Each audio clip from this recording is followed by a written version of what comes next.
Hey YouTube, mind, body, spirit. I'm going to talk a little bit about immigration. Before I get started, I want to thank all the people who leave comments, whether they be negative or positive, things that cause me to, rethink some things, or there are things that solidify me stronger in my position. But I do appreciate your comments because you don't have to leave them.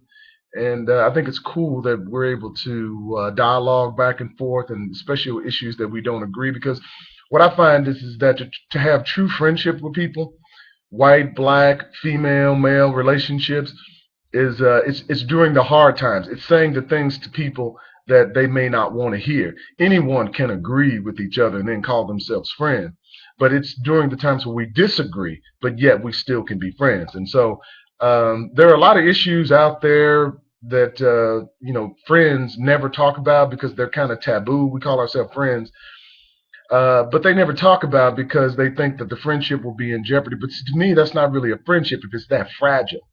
So I do appreciate my newly acquired friends that I've got over the internet who, you know, some people have called me a racist and that kind of thing, and I don't believe that they all say it because there's malice in their heart. I think that they believe it because some of the things I say and how raw it is. But I try to qualify my statements, and I challenge the people who think that to challenge themselves to see if there's validity to my position. So anyway, we'll talk a little bit about immigration. Let me tell you something right off top. Immigration is not going to help black people at all. And just imagine this: if immigration, if the immigration package goes through. Now, there's parts of it. I can't talk about the entire thing because it's large and there's a lot of things. E-Verify, there's a bunch of stuff in there that, number one, is going to infringe on a lot of American civil liberties. But I don't want to talk about that aspect of it. One of the things that people need to really understand, especially black people, is that right now there are estimated of 42 million legal Hispanics. And you also have to understand this too. Hispanics is a term that was made up. There's really no such thing as a Hispanic. Now, there are people of Latino descent, and a lot of them were, I don't know if you want to call them Europeans, that just happen to speak Latin. But that's an oversimplification of it. But just by and large, I mean, um, you know, what we call Hispanics or Latinos. But prior to 1970, all of these people were considered white. Arabs were, Asians, all of them, as relates to the census, were considered white. It wasn't until after 1970, especially when black people, after the civil rights movement, where black people started having things designated especially for them, that these groups actually started to wise up and start saying, hey, if we start putting ourselves in the class with what they call the minorities, then we can get a lot of the things that are basically earmarked for black people. You see, black people, we're the only people who came to this country not as immigrants. And this country was built on free slave labor. So, even when people start talking about, um, what's that word they call, for some reason it escapes me right now.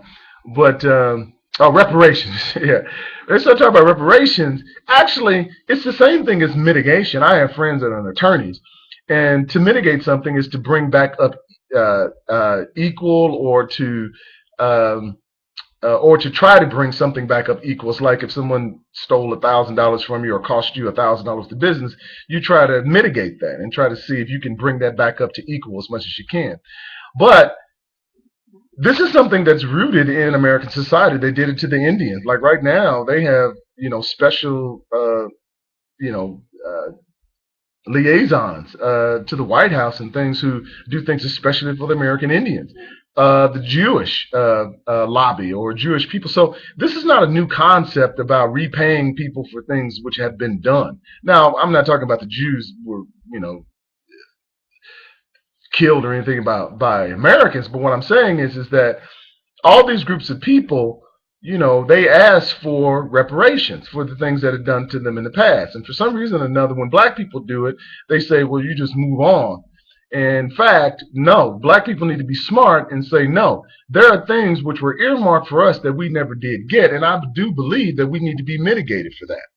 Now, I understand that there are a lot of white folks that right now, if they listening to my video, they probably saying, man, that's all black people do, man. They just want a handout. That's all they want, man. They just want people, man. They don't want to work. They want to do this. But see, herein lies the issue, and what a lot of people don't realize is that everybody, at some point, directly or indirectly, gets taxpayer dollars, or they get money from the government. So don't let nobody fool you into believing that black people are asking for anything that anyone else hadn't asked for. My mom used to be on the city council, and I used to go down there, and used to go down there doing for the hearings and testimonies and things. And you know who was down there? All multimillionaire construction companies, ad agencies, all of them begging for taxpayer dollars. Now, what they do is that they go down there under the guise that they are going to be job creators.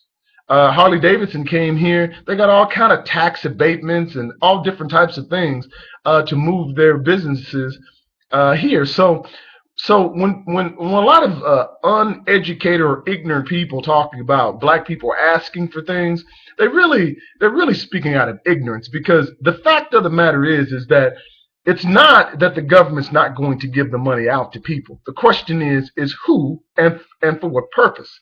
That's the issue. And so even during George Bush's time, they sent out that $600 check. What was it for? They call it to stimulate the economy, because they understood that we were 70% consumer driven. So now, how does this all tie back into immigration? Well, the reason this ties back into immigration is because if they legalize all these immigrants, right now there's estimated 36 million blacks and there's 42 million Latinos. If they're estimated, there may be anywhere between 11 and 30 million undocumented immigrants. If they suddenly legalize these immigrants, then the voting bloc is going to go from 36 million to somewhere about 70 million Latinos who can vote. What does that mean to black people? Number one, all the gains that black people made during the civil rights movement, it's done. It's over. In fact, I think it's done already. But if that happens, it's done. Latinos can outvote blacks regarding everything. I mean, every single thing. So black people are done. Now, take note of the people who are trying to push this bill through. It's the libertarians are fighting it. The Republicans are for it. The Democrats are for it. Now, they're for it for different reasons, but they both are for it. And so you got to ask yourself, why is this? Well, it's cheap labor, because both of them are bought and paid for by big business.